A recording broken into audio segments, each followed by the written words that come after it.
This is your 90-second COVID-19 update brought to you by the Ainsworth Institute of Pain Management in New York City.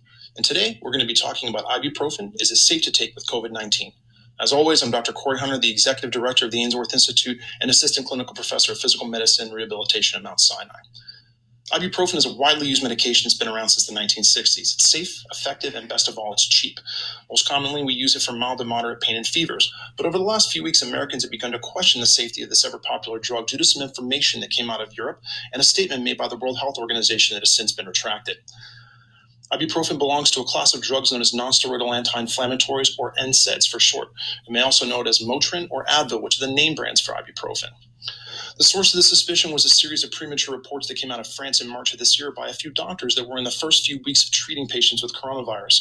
The hallmark symptom of a coronavirus infection is a persistent fever. Being that ibuprofen is an established medication for treating fevers, doctors in France, like most other parts of the world, were giving ibuprofen. As we all know, coronavirus is deadly.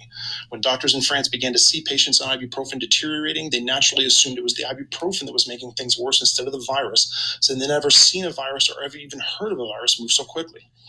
A few days later, the World Health Organization made a statement of support for the French doctors and put out a warning against using ibuprofen in patients with COVID-19.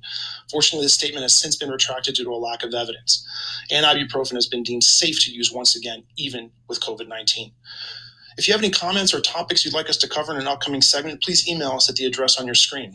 Remember, stay safe, stay healthy, and stay home. This has been your 90-second COVID-19 update.